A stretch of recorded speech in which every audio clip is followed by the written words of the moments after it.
By the summer of 1942, World War II had already consumed millions of lives. Yet Nazi Germany believed victory was still within reach. After failing to destroy the Soviet Union in 1941, Adolf Hitler shifted his strategy.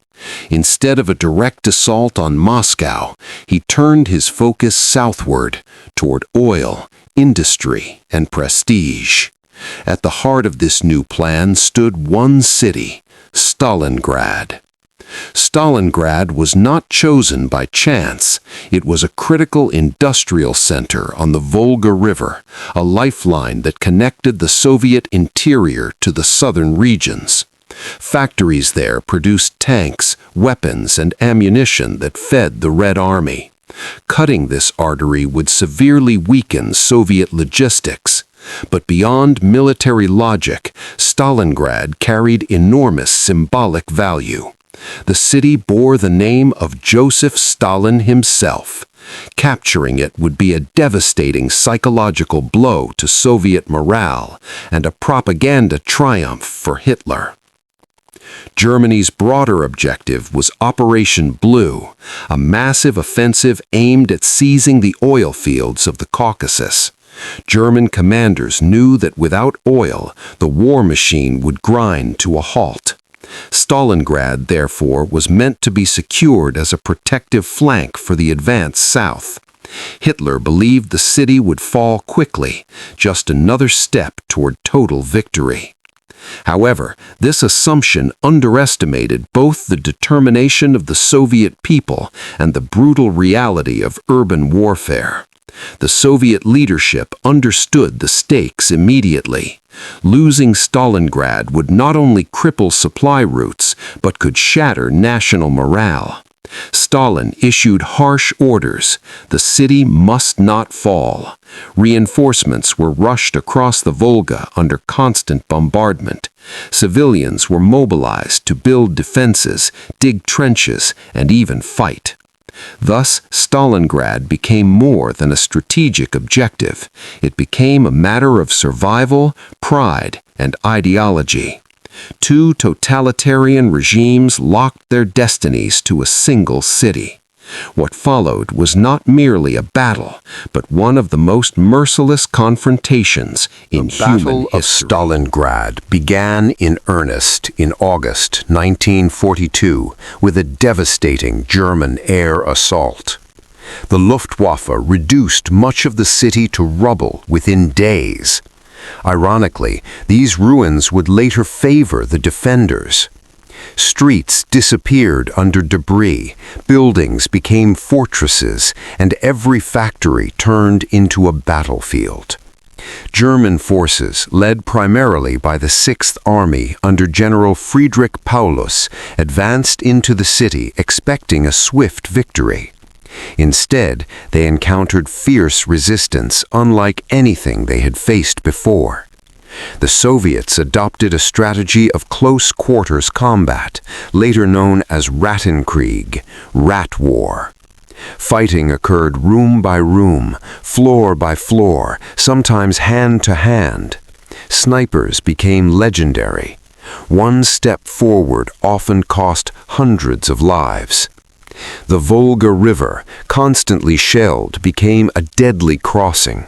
Soviet soldiers crossed at night in small boats, many never reaching the shore, yet reinforcements kept coming. The famous slogan echoed through the ruins, "There is no land beyond the Volga." Retreat was not an option. Factories such as the Red October, Barricadi, and the tractor factory became symbols of resistance. Workers repaired tanks while fighting continued around them. A tank could roll straight from the assembly line into combat. German progress slowed to meters per day. Casualties mounted rapidly on both sides. As autumn turned to winter, the conditions worsened. Freezing temperatures, lack of shelter, and constant combat drained the German army. Still, Hitler forbade retreat. The Sixth Army was ordered to hold its ground at all costs. Meanwhile, the Soviets were planning something far larger than mere defense. Stalingrad had turned into a graveyard of men and machines. What was meant to be a quick conquest had become a war of attrition, one Germany could not afford. German forces remained locked in brutal street fighting. Soviet commanders Georgy Zhukov and Alexander Vasilevsky prepared a massive counteroffensive. Rather than attacking the heavily defended city center, they targeted the weaker Axis flanks north and south of Stalingrad. These positions were held mainly by Romanian, Hungarian, and Italian units, poorly equipped and stretched thin. On November 19, 1942, Operation Uranus was launched. Thousands of Soviet tanks, artillery pieces, and soldiers smashed into the Axis flanks under cover of snow and fog. Resistance collapsed rapidly. Within days, Soviet forces advanced deep behind German lines. By November 23rd, the encirclement was complete. Over 250,000 Axis troops, including the entire German Sixth Army, were trapped inside Stalingrad.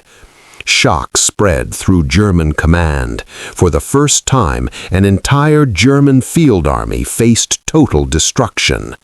Hitler refused evacuation. He promised resupply by air, but the Luftwaffe lacked the capacity to sustain such a massive force. Supplies dwindled, food ran out, ammunition became scarce, wounded soldiers froze to death without medical care, morale collapsed. Soviet forces tightened the noose. They offered surrender terms, which Paulus rejected under Hitler's orders. January 1943 brought relentless Soviet assaults. Starvation and disease did what bullets could not. Finally, on February 2, 1943, the remaining German forces surrendered. It was an unthinkable outcome. Germany had suffered its greatest defeat of the war. The human cost of Stalingrad was staggering. Estimates vary, but total casualties exceeded 2 million, killed, wounded, missing, or captured. The German Sixth Army ceased to exist. Nearly 90,000 soldiers were taken prisoner. Fewer than 6,000 would ever return home. For Germany, the psychological impact was catastrophic. The myth of invincibility was shattered. Allies and enemies alike saw that Nazi Germany could be defeated.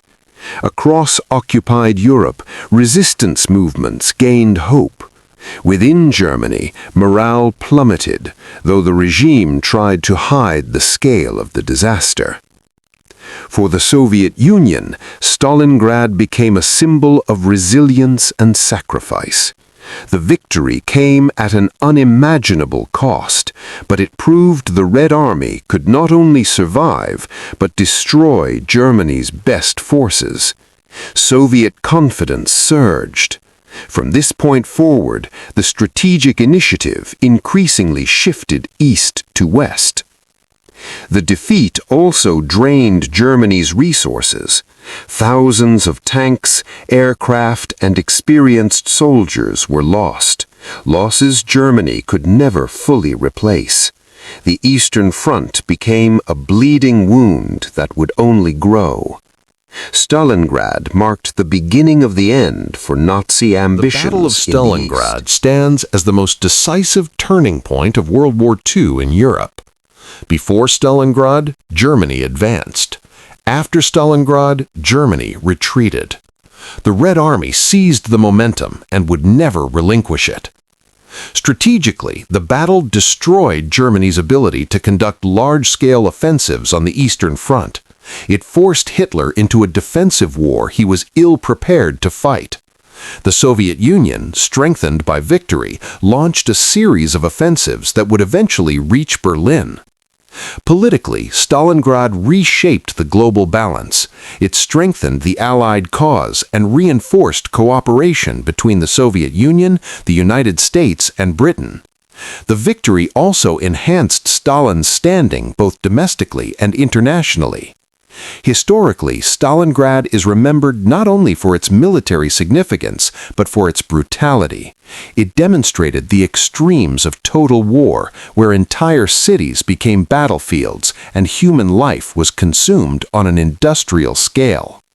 Stalingrad was not just a battle, it was a warning, a sacrifice, and a turning of the tide. In its ruins, the fate of the Second World War was irrevocably changed.